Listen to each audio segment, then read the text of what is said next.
Book Snapshot. Today we're exploring a raw, witty and soul-stirring memoir. Grief is for People by Sloane Crosley, a book that proves even in the darkest times, humor can be a survival tool and storytelling can be an act of healing.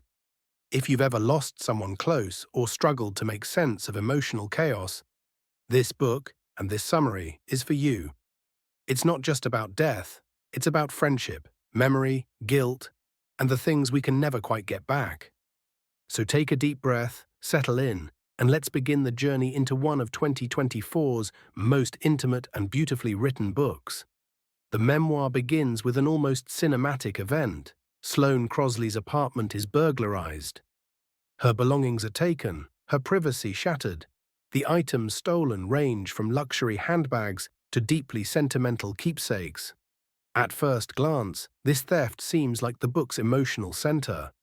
But then Crosley receives a call that changes everything. Her close friend and mentor, Perreault, has died by suicide. Suddenly, the physical loss is eclipsed by emotional devastation. This chapter sets the tone for the entire memoir. Life doesn't deliver trauma in neat doses, it often doubles down. Russell wasn't just anyone, he was a legendary publicist in New York's literary world. Known for his elegance, brilliance, and biting humor, he helped shape Sloane Crosley's career and identity as a writer. But Russell was also deeply private. The more Crosley revisits their conversations, the more she realizes how little she may have truly known. This creates a spiral of guilt and unanswered questions. Was he suffering in silence? Why didn't he reach out? Should I have noticed something? Crosley captures grief not as a clean progression, but as an emotional vortex, a spiral of confusion, rage, detachment, and helplessness.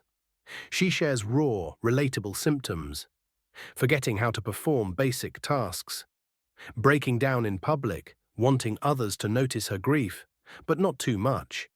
Her world becomes distorted. Grief alters her perception of time, sound, color, even language. She compares this emotional devastation to the burglary, only this time the thief is inside her mind. This chapter beautifully unpacks the invisible nature of internal suffering and how the world often demands a return to normal far too soon. Here, Crosley does what she does best. She connects the abstract with the mundane. She examines how the brain clings to small details, like the last words exchanged, how grief intertwines with unrelated daily moments, the eerie way trauma brings clarity and confusion. At the same time, she reflects on the burglary and the suicide as two forms of violation. One is of space, the other of emotional safety. Both shake her sense of control and identity.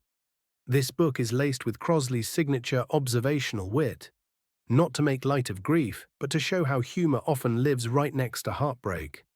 In this book, Crosley reveals something profound. Even as a writer, language fails her. Describing grief doesn't make it easier. Sometimes it makes it harder. She confronts the pressure to narrate pain elegantly, the gap between experience and explanation, the insecurity of telling someone else's story, especially someone who can no longer speak for themselves. She also opens up about therapy, well-meaning but misguided friends, and the weight of moving on. But by continuing to write, even imperfectly, she begins to carve out meaning. Not answers, but meaning. Crosley doesn't find closure, and that's what makes this memoir so real. She doesn't suddenly heal. There's no redemptive climax. But there is growth. She begins to remember Russell without breaking, see beauty in small things again. Accept that grief isn't an event, it's a companion. She writes, grief is for people, not just for the overtly emotional, not just for poets, but for anyone brave enough to love. This book offers not hope in the cliché sense, but a quiet, grounded resilience, the kind that builds slowly and sticks. Grief is for People is more than a memoir. It's a mirror.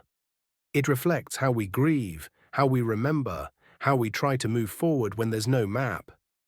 Crosley invites us not to conquer grief, but to sit beside it, to let it teach us, to keep loving anyway.